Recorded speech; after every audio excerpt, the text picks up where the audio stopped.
ஜியாகிரஃபியில் water resource நீர் வளங்கள் அப்படிங்கிற ஒரு டாப்பிக்கு. இந்த டாபிக் பொறுத்த வரைக்கும் ஜியாகிரஃபி ஆஃப் இந்தியாவின் புவியியலில் எங்கே இந்த சாப்டர் இருக்குதுன்னு பாருங்கள். 6th சாப்டரில் இது பார்க்கலாம். நீங்கள் வாட்டர் ரிசோர்ஸஸ் நீர் வளங்கள். 10th ஸ்டாண்டர்ட் ஜியாகிரஃபி லெசன் 3 சரிங்களா, 7.6 இது இருக்குது. பட் வாட்டர் ரிசோர்ஸ் நம்ம படிக்கணும் அப்படின்னா ஆல்ரெடி நம்ம ரிவர்ஸ் இன் இந்திய ஆறுகள் சொல்லிட்டு தான் நம்ம வாட்டர் ரிசோர்ஸு சொல்ல முடியும். நிறையா கொஷின்ஸ் வாட்டர் ரிசோர்ஸில் ரிவர்ஸ்லேருந்து தான் நிறையா கொஷின்ஸ் கேட்குறாங்க.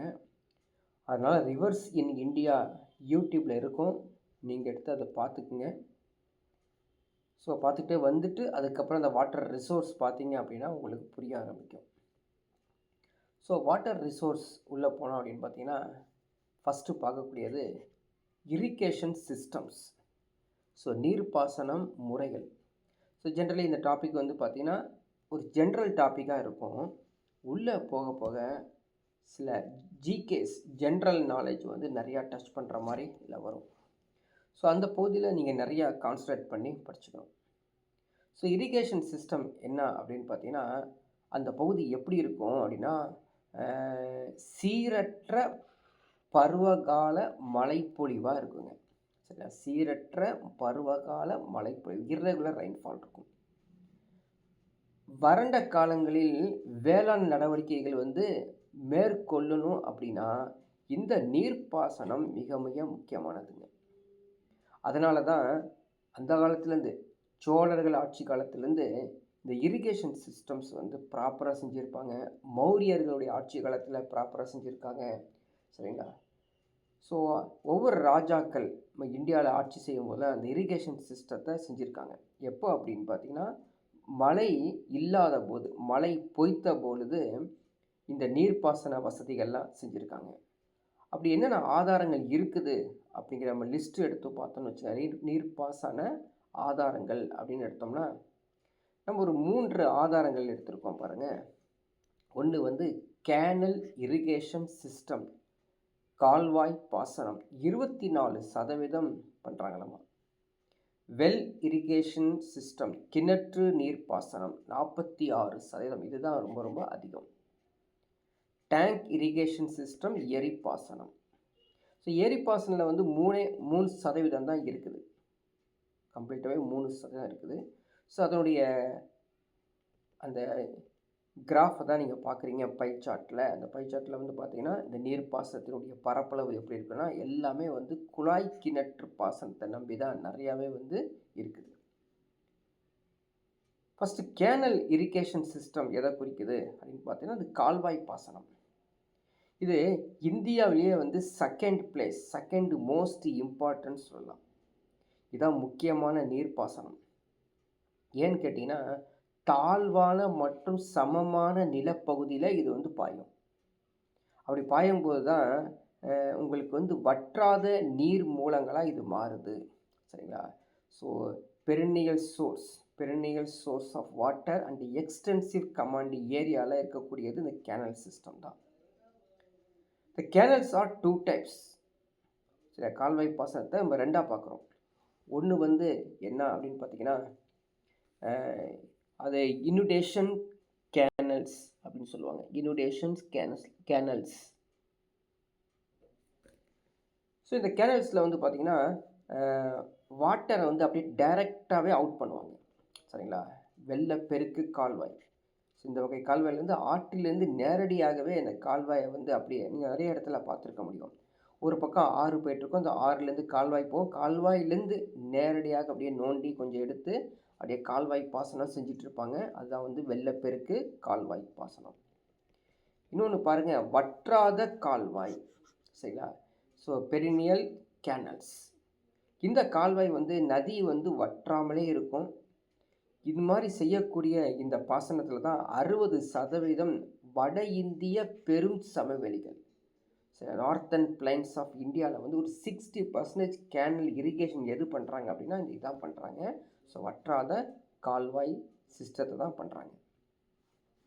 அடுத்த ஒன்று வெல் இரிகேஷன்ஸ், கிணற்று நீர் பாசனம் சொல்கிறோம் பார்த்தீங்களா. இதுதான் வந்து அதிக இடத்துல கிணற்று, ஆழ்குழாய் கிணற்று, இது மாதிரி நிறைய கிணற்றுகள் மூலமாக தான் நீர்ப்பாசனத்தை நீரை ஆதாரமாக எடுத்து செஞ்சுக்கிறாங்க. இது ஏன் அப்படின்னு பார்த்தீங்கன்னா, இது மாதிரி இருக்கக்கூடிய பகுதியில் மழைப்பொழிவு குறைவானதாக இருக்கும்.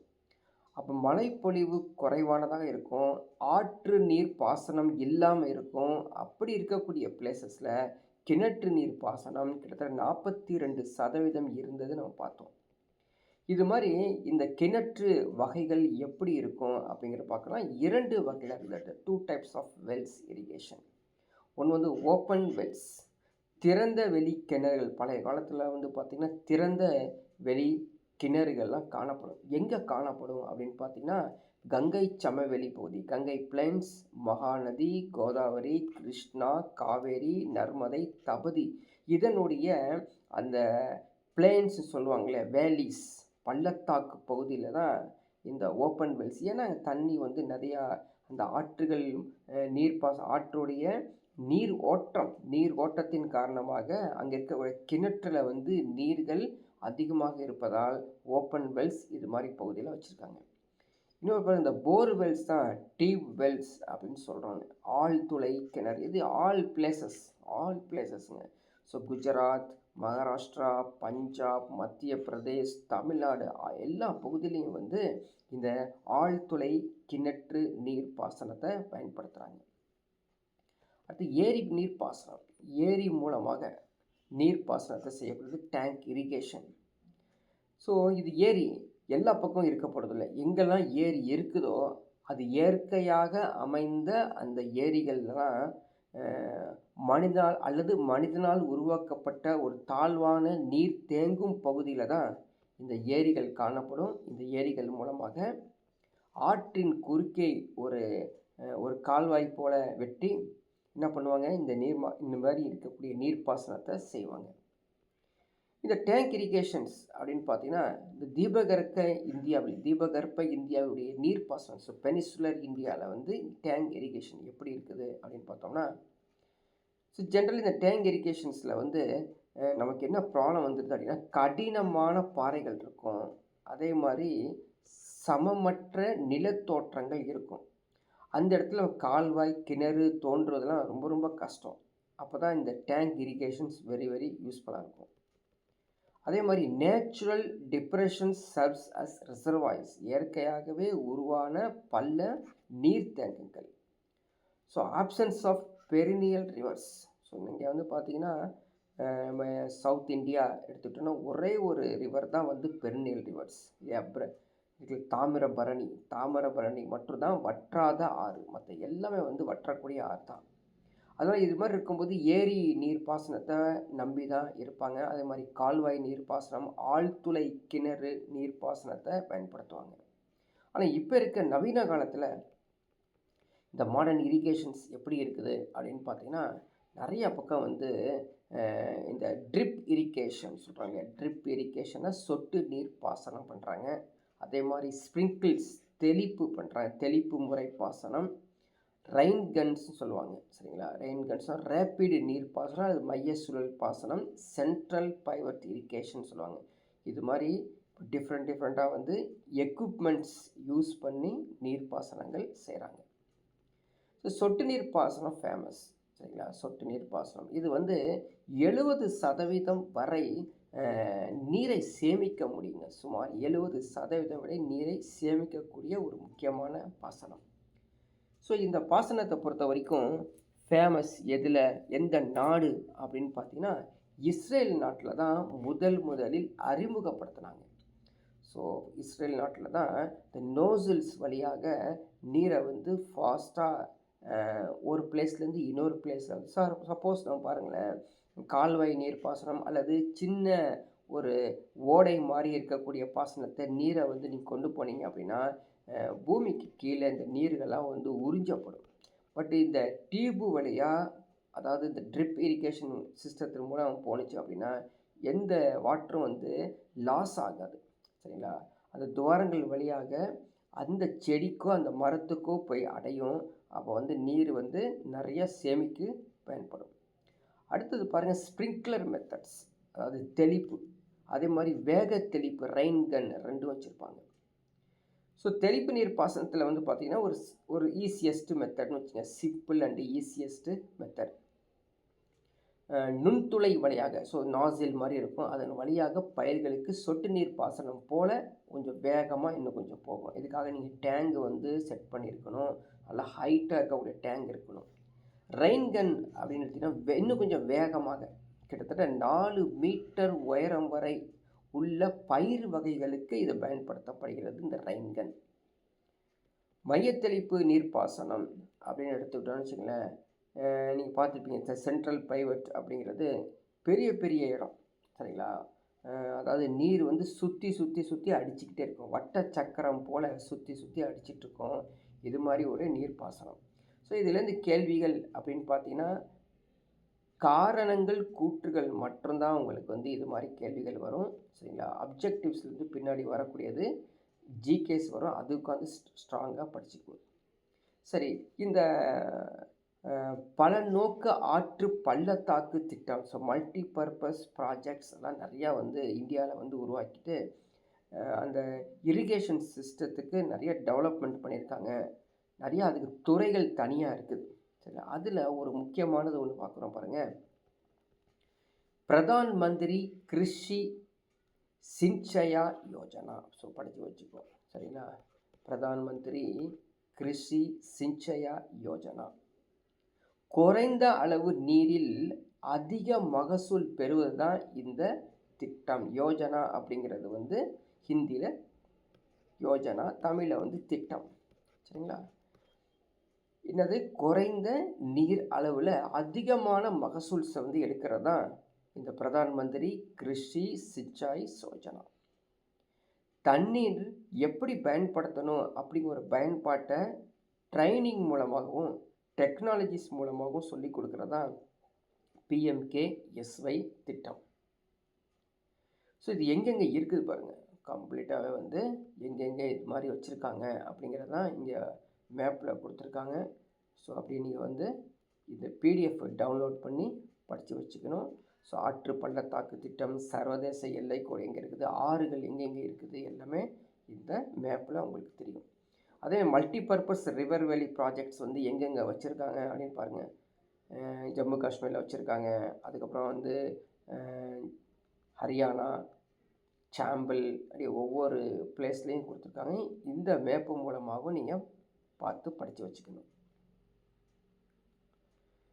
இப்போ இதான் வந்து முக்கியமானது, மல்டி பர்பஸ் ப்ராஜெக்ட் டேபிளை வந்து நீங்கள் மனப்பாடம் பண்ணி வச்சுக்கணும், ஓகேங்களா?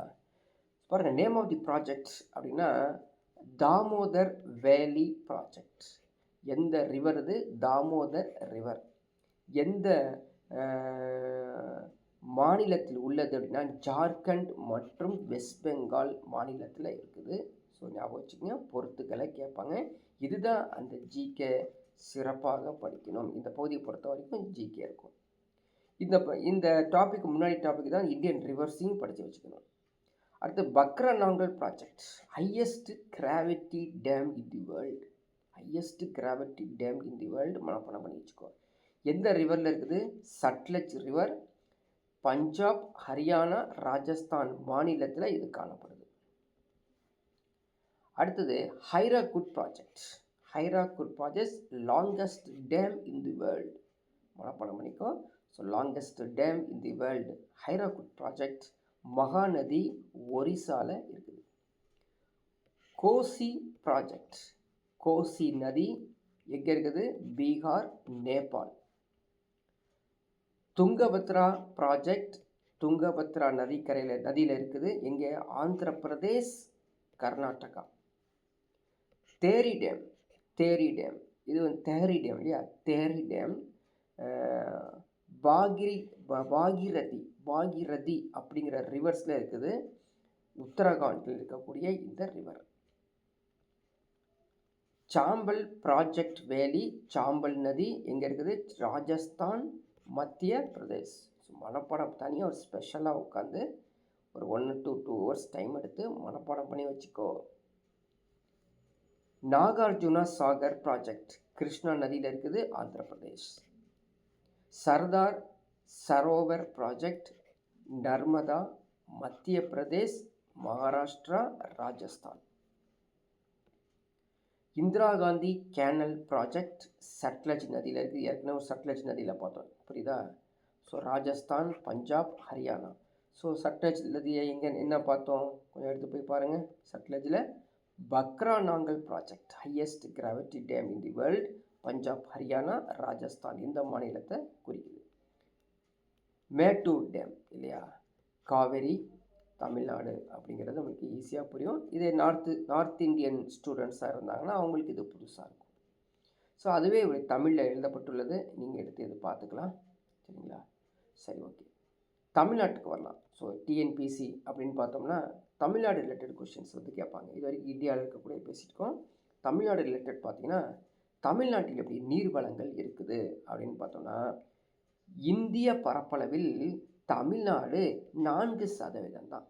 ஸோ டோட்டலாக வந்து இந்திய பரப்பளவு 100%, இல்லை 4% தான் என்ன இருக்குது, தமிழ்நாடாக இருக்குது. மக்கள் தொகை எடுத்துக்கிட்டிங்கன்னா 6% தான். So total population of India அப்படின்னு எடுத்து அதில் தமிழ்நாட்டில் 6% தான் கான்ட்ரிபியூஷன் இருக்குது. இதில் நீர் வளத்தில் 2.5% மட்டும்தான் நீர் வளமே இருக்குது. தமிழ்நாட்டில் போய் பார்த்தோம்னா 95%க்கும் அதிகமாகவும் என்ன இருக்குதுங்க, தமிழ்நாட்டில் மேற்பரப்பில் காணப்படக்கூடிய நீர். நிலத்தடி நீரில் 80%ற்கு அதிகமாகவும் பயன்பாட்டில் இருக்குதாமா. இதான் வந்து ஒரு சிம்பிள் சர்வே. இப்படி இருக்கக்கூடிய தமிழ்நாட்டில் எங்கெங்கே water resources, surface water resources, மேற்பரப்பு நீர்வள ஆதாரங்கள் அப்படின்னு பார்த்தா ரிவர் பேசின்ஸ். ஆற்று வடிநிலம் எடுத்துக்கிட்டால் 17 இருக்குது.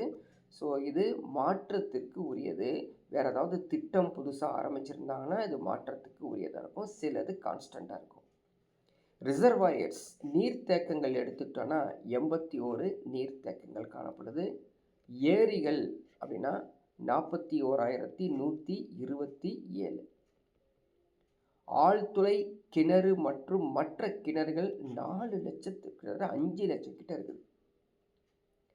ஓப்பன் வெல்ஸ் பொறுத்த வரைக்கும் ரொம்ப அதிகமாகவே இது காணப்படும். ஓகேவா?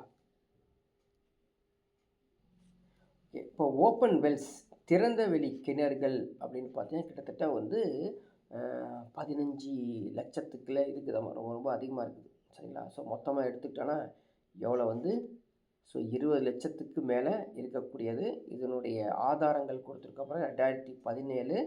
ஸோ தமிழ்நாடு ஸ்டாட்டிஸ்டிக்கல் ஹேண்ட்புக்கில் தான் இது எடுக்கப்பட்டுள்ளது. சரி, நம்ம தமிழ்நாட்டில் இருக்கக்கூடிய மேட்டூர் டேம் இல்லையா, ஃபேமஸானது. இது வந்து பார்த்திங்கன்னா காவிரியுடைய ஆற்றங்கரையில் தான் இது வந்து கட்டப்பட்டுள்ளது. மிக பழமையான, இது ஒரு மிகவும் பழமையானது, சரிங்களா? சேலம், ஈரோடு, கரூர், திருச்சிராப்பள்ளி, திருவாரூர், தஞ்சாவூர், நாகப்பட்டினம் வழியாக இது வந்து நம்முடைய இந்திய பெருங்கடலில் போய் அடையுது. அது உங்களுக்கு தெரியும், ஏற்கனவே அவங்களுக்கு வந்து ரொம்ப ஈஸியான ஒரு இன்ஃபர்மேஷன்ஸ் தான். Bhavani Sagar and Amaravati dam. பவானி சாகர் மற்றும் அமராவதி டேம். ஸோ பவானி சாகர் எங்கே இருக்குது? ஸோ கோயம்புத்தூர் சிட்டி எடுத்திருக்காங்க, சரிங்களா? கோயம்புத்தூர் சிட்டிலேருந்து அவங்க கணக்கு எடுத்திருக்காங்க. ஸோ 80 கிலோமீட்டராமா. ஸோ ஈரோடு டிஸ்ட்ரிக்டில் தான் இருக்குது. ஏன்னா பவானி அப்படிங்கிற ஒரு ரிவரில் அது கிராஸ் ஆகிடுது. One of the biggest earthen dams in the country. So முக்கியமானதில் படித்து வச்சுக்கலாம்ல. வெறும் மண்ணும் கல்லும் கலந்த கலவையால் உருவாக்கப்பட்ட ஒரு அணை என்றால் அது பவானி சாகர் அணை, சரிங்களா? ஞாபகம் வச்சுக்கோ, மண்ணும் கல்லும் மிக்ஸ் பண்ணி உருவாக்குன ஒரு அணை அப்படின்னா அது வந்து பவானி சாகர். அமராவதி டேம் எங்கே இருக்குது? உடுமலைப்பேட்டை இருக்கு இல்லையா, அங்கேருந்து ஒரு 25 கிலோமீட்டர் தூரத்தில் இருக்கக்கூடியது இந்த அமராவதி அணை. இந்த அணையில் வந்து பார்த்திங்கன்னா காவிரியின் துணையாறு தான் இந்த அமராவதி. காவிரியின் துணையாறு எங்கே? கரூர் பக்கம் போய் ஜாயிண்ட் ஆகிடுது. இதன் மூலமாக நீர்ப்பாசனம், வெள்ள கட்டுப்பாடு, இதன் காரணமாக அந்த அமராவதி டேம் வந்து உடுமலைப்பேட்டையிலேருந்து 25 கிலோமீட்டர் தூரத்தில் இருக்குது. அடுத்தது கிருஷ்ணகிரி சாத்தனூர் டேம். இது கிருஷ்ணகிரியிலேருந்து தர்மபுரி போகிற வழியில் ஒரு 7 கிலோமீட்டர் தூரத்தில் இது இருக்கக்கூடியதான் சாத்தனூர் டேம் அப்படிங்கிறது. இந்த சாத்தனூர் டேம் இருக்குது பார்த்தீங்களா, செங்கம் தாலுக்கா தென்பெண்ணை ஆற்றின் குறுக்கே ஒரு கட்டப்பட்டுள்ளது. சரிங்களா, இது வந்து பார்த்தீங்கன்னா ஒரு ஹில்ஸ் இருக்குது. என்ன, சென்னகேசவா ஹில்ஸ், சென்னகேசவா மலை நடுவே இது அமைக்கப்பட்டுள்ளது சாத்தனூர் டேம்.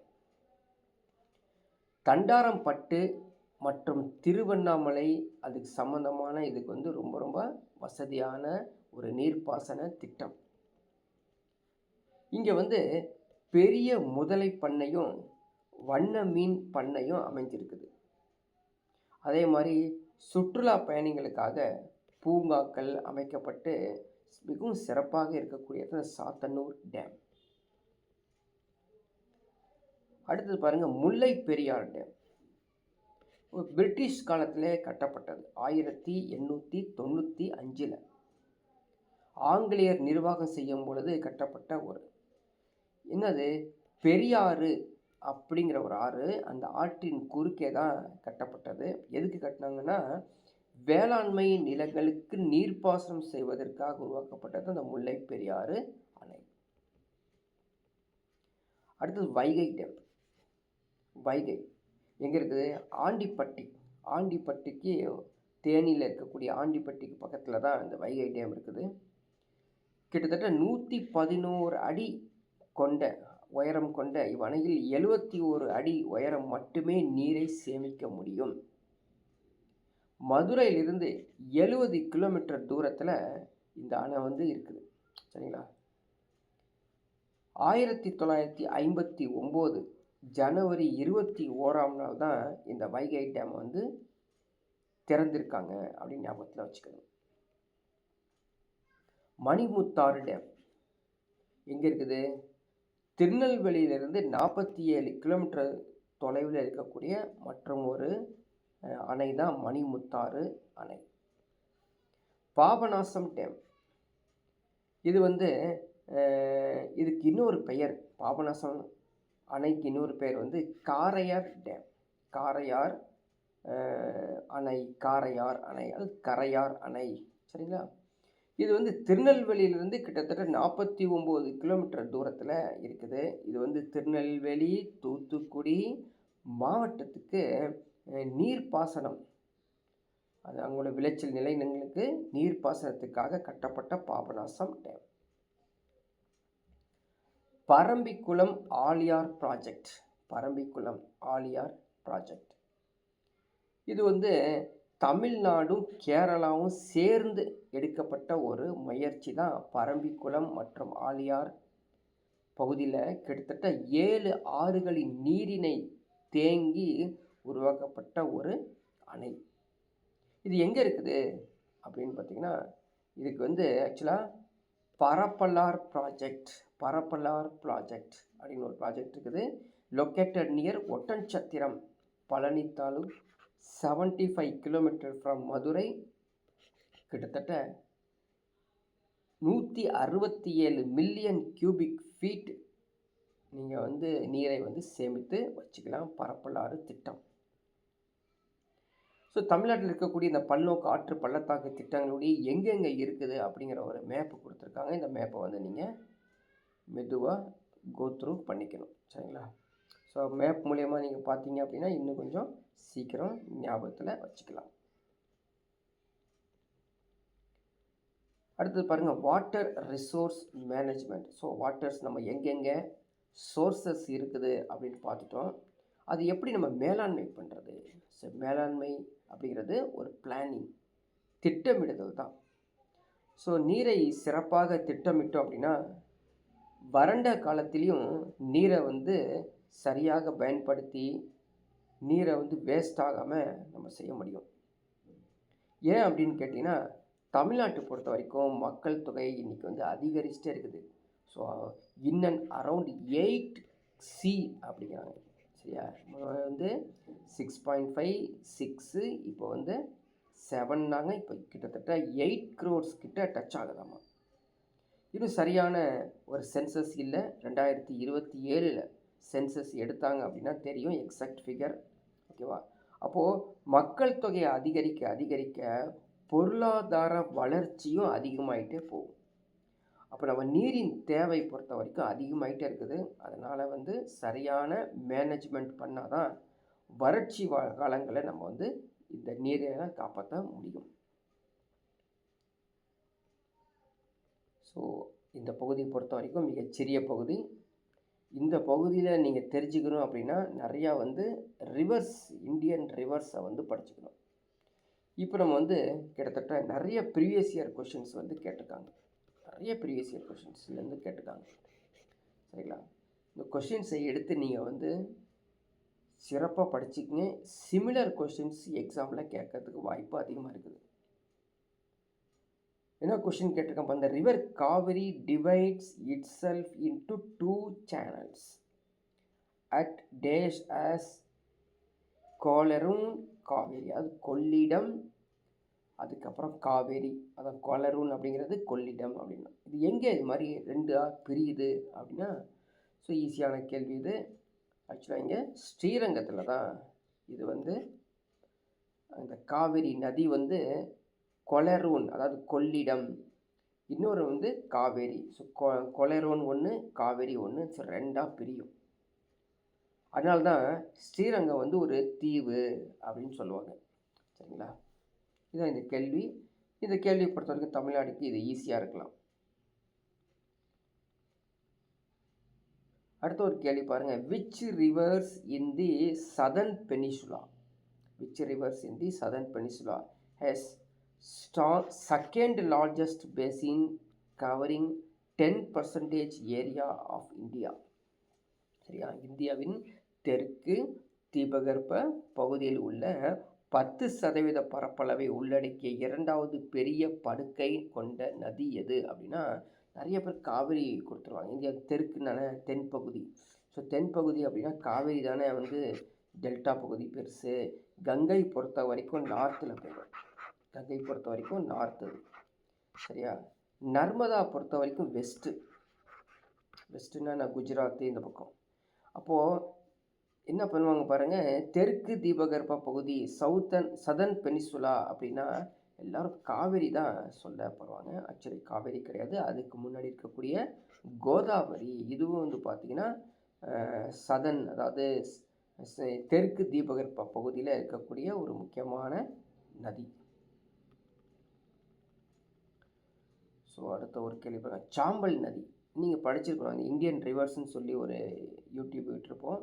அதுக்கு முன்னாடியும் இந்தியன் ரிவர்ஸ்ன்னு சொல்லி ஒரு சார்ட்டு மாதிரி, டேபிள் இருக்கலாம் சார்ட்டு மாதிரி ஒரு யூடியூப்பில் விட்டுருக்கோம். எடுத்து பார்த்துக்குங்க.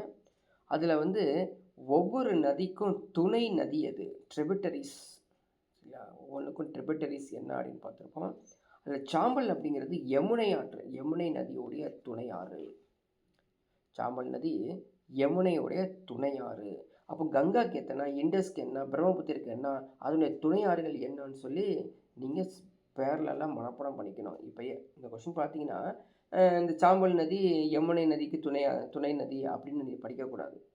கங்கைக்கு என்னென்ன துணை நதிகள் இருக்குது, சிந்து நதிக்கெல்லாம் என்னென்ன ட்ரிபியூட்டரிஸ், பிரம்மபுத்திராக்கு என்னென்ன ட்ரிபியூட்டரிஸ்ன்னு சேர்த்து படிச்சுக்கணும். புரியுதா? ஸோ யமுனா எடுத்துக்கிட்டோன்னா சாம்பல் நதி மட்டுமா அதோடைய துணை நதியாக இருக்கும், இன்னும் நிறைய நதிகள் இருக்கும். அதையும் சேர்த்து நீங்கள் வந்து பஞ்சாக தான் இந்த ஒரு கேள்வி மூலமாக கிட்டத்தட்ட ஒரு 2 or 3 பேஜஸ்க்கான ஆன்சர்ஸை வந்து நீங்கள் ப்ரிப்பேர் பண்ணி தான் படிக்கணும் டேரெக்டாக. ஸோ சாம்பல் நதிக்கு யமுனை நதி தான், யமுனையோடைய துணை நதி அப்படிலாம் சொல்லக்கூடாது. அது வந்து டேரக்ட் கொஷின்ஸில் போயிடும். ஸோ நெக்ஸ்ட்டு பாருங்கள். இது மாதிரி அதாவது மேட்ச் தி ஃபாலோயிங் கேட்டு விட்ருவாங்க. ஸோ கண்டுபிடிக்கிறதே கஷ்டம். ஒவ்வொரு நதிக்கும் அதோடைய நீளத்தை பார்க்க சொல்கிறான். எப்படி ஞாபகம் வச்சுக்க முடியும் நம்ம? ஸோ அந்த ஒரு ஆங்கிளில் நம்ம வந்து ஞாபகத்தை வச்சு படிச்சுக்கணும். இதில் எது கரெக்டு அப்படிங்கிறாங்க. ஸோ பார்த்திங்கன்னா இது 2 மட்டும்தான் கரெக்ட். அதாவது கிருஷ்ணா வந்து 1400ம் நர்மதா 1310 என்பது தான் சரி அப்படின்னு ஆன்சர் கொடுத்துருக்காங்க. இது தவறுன்னு. இப்போ நம்ம என்ன பண்ணணும் அப்படின்னு பார்த்தீங்கன்னா, அனைத்து நதியுடைய நீளத்தை ஒரு சார்ட்டாக போடணும். அதான் நான் சொல்கிறது. கரெக்டாக சும்மா கொஷினை பார்த்துட்டு போயிடாத, நிறையா வந்து ப்ராக்டிஸ் பண்ணணும். இந்தியாவில் இருக்கக்கூடிய நதிகளுடைய நீளங்கள் தனியாக நீங்கள் ஒரு சார்ட் போடணும். சரியா? ஸோ கோதாவரி வந்து என்ன நீளம், மகாநதி என்ன நீளம், அதோடைய கிலோமீட்டரில் அருமையான ஒரு சார்ட் வந்து ரெடி பண்ணி வச்சுக்கிட்டிங்க அப்படின்னா, அது வந்து அது ரிலேட்டடாக ஒரு கொஷின்ஸ் கேட்கும் பொழுது கண்டிப்பாக வந்து நமக்கு ஒரு முறை ரெடி பண்ணோம். ஆனால் எக்ஸாமில் வந்து கொஷின் கேட்கும்போது அவ்வளோ வந்து நம்மளுக்கு வந்து சாட்டிஸ்ஃபேக்ஷன் கிடைக்கும். ஸோ சார்ட் எல்லாம் ரெடி பண்ணிடுங்க. ஒவ்வொரு நதியோடைய நீளம் என்ன தனியாக ஒரு சார்ட். இன்னொரு கேள்வி கேட்டிருக்காங்க பாருங்கள். In India this is located at the confluence of river Ganga and Yamuna. So confluence என்ன? கூடுமிடம், சேருமிடம். கங்கையும் யமுனாவும் சேரக்கூடிய இடம் இது. ஸோ கண்டிப்பாக இது வந்து நம்ம டீப்பாக கரெக்டாக படிச்சிருந்தா மட்டும்தான் அலகாபாத்னு ஆன்சர் கொடுக்க முடியும். ஆக்சுவலாக இன்னும் 2 ஆன்சர் கீழே இருக்குது. அது கட்டிங் எடுக்கும்போது மிஸ் ஆகிருக்குது. 4 ஆன்சர் கொடுப்பாங்க. ஸோ அலகாபாத்தில் தான் கங்கையும் யமுனை ஆறும் கூடுது அப்படின்னு அர்த்தம். இப்போ இந்த ரிவர் தட் ஃப்ளோஸ் வெஸ்ட்வேர்ட்ஸ் பாருங்களேன். அந்த ரிவர் எங்கே போகுது? westwards through a rift valley between Vindhyan range on the north, Satpura range on the south. Question பார்த்தீங்களா எப்படி கேட்டிருக்காங்க? கரெக்டாக அங்கே படிச்சிருந்தா மட்டும்தான் இந்த மாதிரி ஆன்சர் கொடுக்க முடியும்.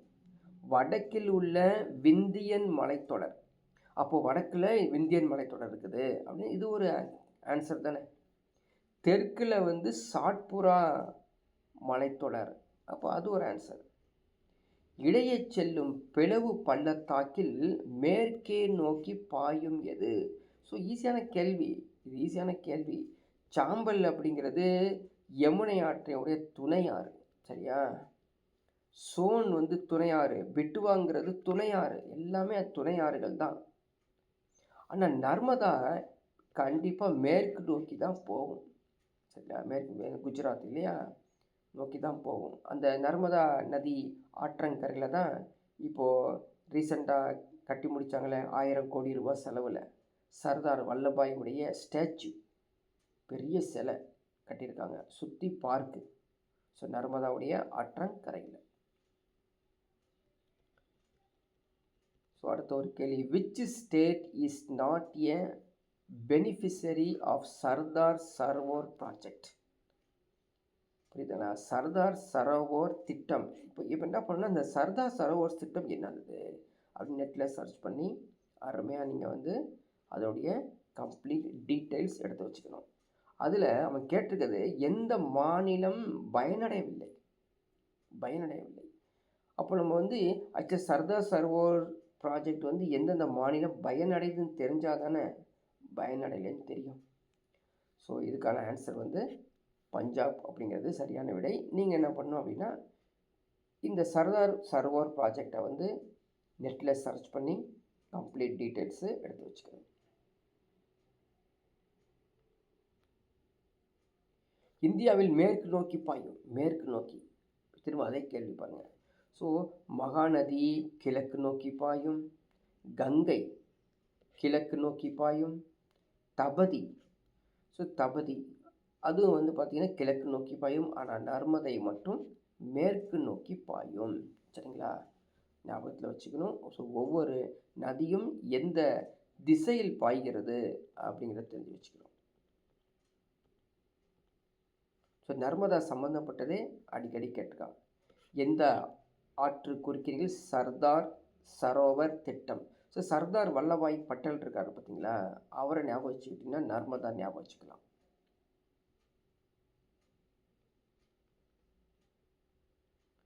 Which of the following rivers is also known as saline river?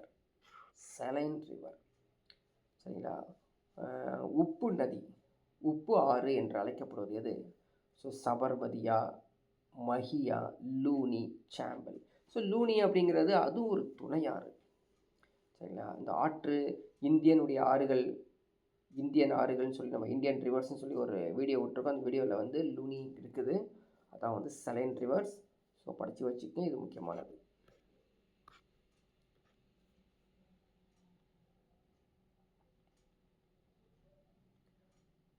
அடுத்த ஒரு கேள்வி, which is the longest பெனிசுலர் river? பெனிசுலர் river. சரிங்களா? தீபகற்ப இந்தியாவின் பாயும் மிக நீளமான ஆறு கோதாவரி. சரிங்களா? அப்போது வந்து இந்த தீபகற்ப இந்தியாவில் பாயும் நீளமான ஆறு அப்படின்னு சொல்லும்போது கோதாவரி நேரடியாக படித்தாலும் மகாநதி, கிருஷ்ணா, நர்மதாக்கு என்ன பெயர்கள் வரும் அப்படிங்கிறதும் நம்ம சேர்த்து படிச்சுக்கணும். இதுவும் பாருங்கள், சிறப்பான ஒரு கேள்வி. எக்ஸாம்பிள் கேட்டது. Identify the options in which the reverse R given in the north to south. North to south. சரிங்களா? அதாவது நார்த் டு சவுத்னா இப்படி இந்த கிராஸில் பாயும். இப்படி கிராஸில் மேப் எடுத்துக்கிட்டிங்க அப்படின்னா இதான் மேப்பு. ஸோ இந்த மேப்பில் வந்து இதான் இந்தியா. இந்தியாவில் நார்த்து டு சவுத்து பாயக்கூடிய வரிசைப்படுத்தி காமிக்கிறான். ஸோ கோதாவரி, மகாநதி, காவேரி, கிருஷ்ணா. சரியா? ஸோ ஆக்சுவலி வந்து பார்த்தீங்கன்னா காவேரி தான் எக்ஸ்ட்ரீம் சவுத்தில் இருக்குது, கடைசியாக வரணும். அப்படி நடுவில் வந்தது எல்லாமே தவறு அப்படின்னே சொல்லிடலாம் ஈஸியாகவே. புரியுதா? அப்போது காவேரி கடைசியாக இருக்கிறது, அதுதான் சரியான விடை. அதுக்கு மேலே சென்னை வரைக்கும் வரக்கூடியது கிருஷ்ணா நதி, அதுக்கப்புறம் கோதாவரி, அதுக்கப்புறம் மகாநதி அப்படின்னு ஞாபகம் வச்சுக்கோ. ஸோ ஆப்ஷன் பி தான் சரியான விடை. ஸோ எப்படி கண்டுபிடிக்கிறோம் பாருங்கள். ஒரே ஒரு நதி எக்ஸ்ட்ரீம் சவுத்தில் வரக்கூடியது காவேரி, அதான் கடைசியாக வரும். அது நடுவில் வந்தால் கிடையாது. காவேரிக்கு அப்புறம் வேறு எந்த நதியும் கிடையாது அங்கே லிஸ்ட்டில் கொடுத்தது.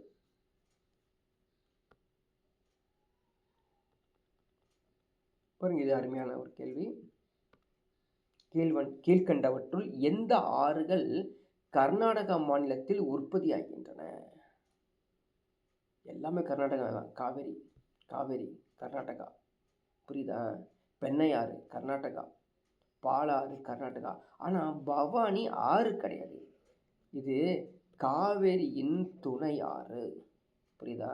காவேரியின் ஸோ ட்ரிபியூட்டரிஸ் ஆஃப் காவேரி, காவேரியுடைய துணையாறு அது. எக்ஸாம்பிள் கேட்டது. புரியுதா?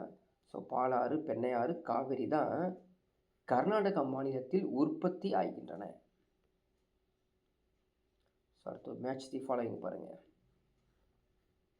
ரிவர் சிஸ்டத்தை பேஸ் பண்ணி கேட்டிருக்காங்க. Indus rivers, Brahmaputra river system, Godavari river system, Krishna river system. சரிங்களா? இங்கே என்ன கொடுத்துருக்காங்க அப்படின்னு பார்த்தீங்கன்னா எந்தெந்த பிளேஸு. ஸோ இண்டஸ் ரிவர்ஸ் வந்து ஜீலம் நதி, அதான் வந்து அதோடைய பேசின். பிரம்மபுத்திரா ரிவர் சிஸ்டம் அப்படின்னு பார்த்தீங்கன்னா சன்கோஷ். கோதாவரி சிஸ்டம் வந்து பஞ்சகங்கா. கிருஷ்ணா ரிவர்ஸ் வந்து பீமா. ஸோ இதில் வந்து 4 ஏபிசிடியில் கேட்டிருக்காங்கல்ல.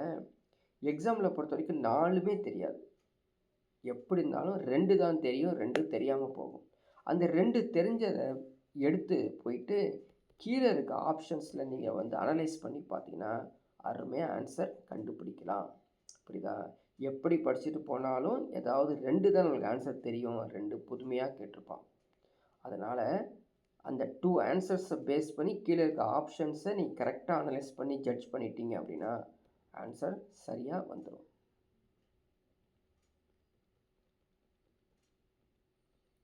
பாருங்கள், பெரினியல் ரிவர்ஸ். ஸோ பெரினியல் ரிவர்ஸ்னா வற்றாத ஜீவ நதி. எது வற்றாத ஜீவன்? ஸோ தீபகற்ப நதி கிடையாது, வெஸ்ட் ஃப்ளோயிங் ரிவர்ஸும் கிடையாது, ஈஸ்ட் ஃப்ளோயிங் ரிவர்ஸ் கிடையாது, ஹிமாலயன் ரிவர்ஸ் தான். அது இமயமலையில் இருந்து தோன்றக்கூடிய நதிகள் அனைத்துமே வந்து வற்றாத ஜீவ நதி. எக்ஸாம்பிளுக்கு வந்து பார்த்திங்கன்னா இந்த கங்கை நதி, பிரம்மபுத்திரா நதி, சிந்து நதி, வரிசையாக சொல்லிட்டு போகலாம். ஸோ நிறைய ரிவர்ஸ் இருக்குது. இந்த இந்தியன் ரிவர்ஸ் அப்படிங்கிற ஒரு யூடியூப்பில் போய் பார்த்தீங்கன்னா கம்ப்ளீட்டாக தெரியும். ஸோ இதுவும் ஆல்ரெடி நம்ம வந்து நடத்திட்டோம். ஸோ திபெத்தில் சாங்போ என்று அழைக்கப்படும் நதி அது திபெத்தில். ஸோ நம்ம இந்தியாவில் இருக்கும்போது அந்த நதி பிரம்மபுத்திரா, திபெத்துக்கு போகும்போது சாங்போ, அதாவது தூய்மையான நதி அப்படின்னு சொல்லுவாங்க. அதனால் பிரம்மபுத்திரா என்பது சரியா, பிரம்மபுத்திரா நதி தான் திபெத்துக்கு போகும்போது சாங்போ அப்படின்னு பேர் வரும். ஸோ அடுத்த ஒரு கேள்வி பாருங்கள். Which are the following west flowing reverse? அடிக்கடி அதை கேட்டுருக்கான் போலக்கு. திரும்ப இந்த கொஷின்ஸ் வந்திருக்குது, ஈஸி தான். தீபகற்ப இந்தியாவில் மேற்கு நோக்கியும் பாயும் மிகப்பெரிய நதி, எக்ஸ்ட்ரா ஒரு வேர்டு, மிகப்பெரிய நதி அப்படின்னா நர்மதா. நிறைய நதி வந்து மேற்கு நோக்கி பாயும், நர்மதா வந்து மிகப்பெரிய நதி. ஸோ அடுத்த ஒரு கேள்வி பாருங்கள். In the total length of the Kaveri how much percentage of the length flow into Tamil Nadu? So தமிழ்நாட்டை பொறுத்த வரைக்கும் காவேரி அதிகமாக பாயக்கூடிய இடமுங்க. அதாவது ஃபஸ்ட்டு தெரிஞ்சுக்கங்க, சரிங்களா? கர்நாடகாவில் கொஞ்சம் தான் அது வந்து பாயுது, அதிகமாக தமிழ்நாட்டில் தான் பாயுது. அதனால் அதிகமான சதவீதம் எது இருக்குதோ அதுதான் சரியான விடை. கொடுக்கப்பட்டதிலே அதிகமான சதவீதம் 56% தமிழ்நாட்டிலே இது பாயக்கூடிய ஒரு நீளமான நதி. கில்கிட் மலைக்குடைவு பின்வரும் நதிகளின் எவற்றின் செயல்களால் உருவாக்கப்பட்டது? ஸோ இது ஆக்சுவலாக வந்து 11th புக்கு 12th புக்கில் இருக்கக்கூடிய ஒரு முக்கியமான கொஷின்ஸ். இது கண்டுபிடிக்கவே முடியாது, நம்மள்ட்டலாம் இருக்காது, சரிங்களா? அது மாதிரி கேட்டிருக்காங்க. ஸோ கில்கிட் மலைக்குடைவு பின்வரும் நதிகள் எவற்றில் செயல்களால் உருவாக்கப்பட்டதுன்னா சிந்து நதி. ஸோ இதே கேள்வியை கொஞ்சம் மாற்றி கேட்கலாம். அதனால் இந்த கொஷின்ஸ்லாம் நீங்கள் வந்து படித்து வச்சுட்டிங்கன்னா இதுக்கான சிமிலர் கொஷின்ஸு கேட்க சான்ஸ் ரொம்ப அதிகம். So which of the following rivers flows in the Kashmir valley? Kashmir பள்ளத்தாக்கில் பாயும் ஆறு அது, சரிங்களா? சிந்துவா, ராபியா, சேனபா, ஜீலம். ஸோ ஜீலம் நதி காஷ்மீரில் பள்ளத்தாக்கில் பாயக்கூடிய ஒரு முக்கியமான நதி. ஸோ நீங்கள் காஷ்மீருடைய வேலிஸ் எடுத்து செக் பண்ணி பார்த்தீங்கன்னா என்னென்ன ரிவர்ஸ் அப்படிங்கிறத வரும். இது ஒரு ஈஸியான கேள்வியான. தென்னிந்தியாவின் கங்கை என்று அழைக்கப்படுவது காவேரி, எல்லாத்துக்கும் தெரிஞ்சதான். தென்னிந்தியாவின் கங்கை என்று அழைக்கப்படக்கூடியது காவேரி. அடுத்து ஒரு பாருங்க, எகெயின் தீபகற்ப இந்திய ஆறுகளில் கிழக்கில் இருந்து மேற்கு, ஸோ ஈஸ்ட் டு வெஸ்ட், பாயக்கூடிய நதி, புரியுதா? ஸோ எப்படி கண்டுபிடிக்கிறது ஈஸ்ட் டு வெஸ்ட், புரியுதா? ஸோ எக்ஸ்ட்ரீம் வெஸ்ட்டு பாயக்கூடிய ஒரே ஒரு நதி தெரியுமா? நமக்கு எப்படி எக்ஸ்ட்ரீம் சவுத்தில் பாயக்கூடிய ஒரே ஒரு நதி காவேரி. அதே போல் எக்ஸ்ட்ரீம் வெஸ்ட்டில் பாயக்கூடிய நதி வந்து நர்மதா, புரியுதா? ஸோ நர்மதா நதி வந்து ஃபஸ்ட்டில் ஆரம்பிக்கும். ஏன்னா என்ன கேட்டிருக்கான், ஈஸ்ட் டு வெஸ்ட்டு, ஈஸ்ட்லேருந்து கிளம்பி வெஸ்ட்டு வரைக்கும் வருதாமா, புரியுதா? அப்படி பார்க்க போனால் ஸோ நர்மதா, தபதி, மாஹி தான் ஈஸ்ட் டு வெஸ்ட்டு போகிறது, சரியா? கிருஷ்ணா கிடையாது. தபதி இருக்கலாம் ஆனால் கிருஷ்ணா கிடையாது. நர்மதா இருக்கலாம், மகாநதியும் கிடையாது, புரியுதா? இங்கேயும் மகாநதி கிடையாது. எல்லாம் வந்து ஈஸ்ட்டுக்கு போகிறாங்க. அவன் கேட்டிருக்கிறது வெஸ்ட்டு போகிறது. அதனால் நர்மதா, தபதி, மாஹி தான் மேற்கு நோக்கி பாயும் ஆறுகள். அடுத்த ஒரு கேள்வி, பின்வருவற்றுள் எது நீர்வள பாதுகாப்பு முறை அல்ல? சரிங்களா? நீர்வள பாதுகாப்பு, ஸோ வாட்டர் மேனேஜ்மெண்ட் சொல்கிறோம் இல்லையா, சிக்கனமான நிலத்தடி நீர் பயன்பாடு, இது சரிதான். நவீன நீர்ப்பாசன முறைகள், அதான் அந்த இந்த சொட்டு நீர் பாசனம் அதெல்லாம் பயன்படுத்துறது. காடுகளின் பரப்பளவை குறைத்தல், மரபு வழி நீர்வளங்களை புதுப்பித்தல். இதெல்லாம் ஓகே, பட் இதுதான் தவறாக தெரியுது. இதான் வந்து நீர்வள பாதுகாப்பு முறையில் இல்லை. ஸோ அடுத்த ஒரு மேட்ச் தி ஃபாலோயிங். ரிவர்ஸ் கொடுத்துருக்காங்க. இது எங்கேருந்து உற்பத்தி ஆகுது? Origin of place of origin. சரி, ஈஸியாக சொல்லலாம். இண்டஸ், மானசோவர். இண்டஸ் வந்து மானசோவர். பிரம்மபுத்திரா, கங்கோத்ரி எல்லாம் படிச்சிருக்கோம். இந்தியன் ரிவர்ஸ் அப்படிங்கிற யூடியூப்பில் போய் பாருங்கள். ஆல்ரெடி நம்ம கொடுத்துருப்போம் வீடியோ. அதில் இங்கே சார்ட்டே போட்டு கொடுத்துருப்போம். கங்கா, கங்கா வந்து செமயாங்டுங் அப்படிங்கிற ஒரு பிளேஸ்லேருந்து உற்பத்தி ஆகுது. கிருஷ்ணா, மகாபாலேஸ்வர். ஸோ கிருஷ்ணாவை ஈஸியாக சொல்லிடலாம். அதே மாதிரி இண்டஸ்ன்னு சொல்லிடலாம். இந்த ஏவும் டியும் பேஸ் பண்ணி நம்ம வந்து கீழே இருக்க ஆப்ஷன்ஸை அனலைஸ் பண்ணி ஆன்சர் கொடுத்துடலாம்.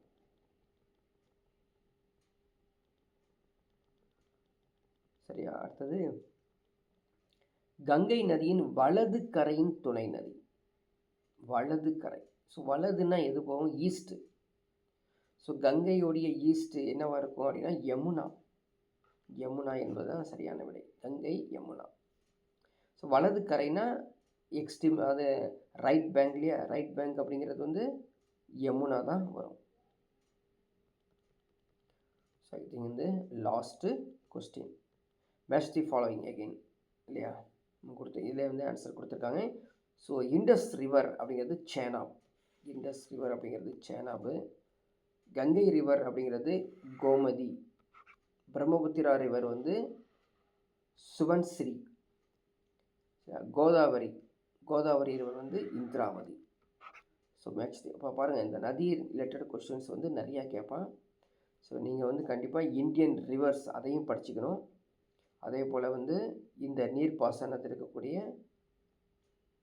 கேள்விகளையும் சேர்த்து படிச்சுக்கிட்டீங்க அப்படின்னா உங்களுக்கு கண்டிப்பாக வந்து இதில் கொஷின்ஸ் கேட்டுக்கிட்டே இருப்பாங்க. எஸ்எஸ்சி, ஆர்ஆர்பி, டிஎன்பிசிலையும் சேர்த்து கேட்பாங்க. ஸோ இதே மாதிரி வேறு ஒரு டாப்பிக்கில் நெக்ஸ்ட் கிளாஸில் பார்க்கலாம். ஸோ டைமிங் இருக்கும்போது படிச்சுட்டே இருங்க.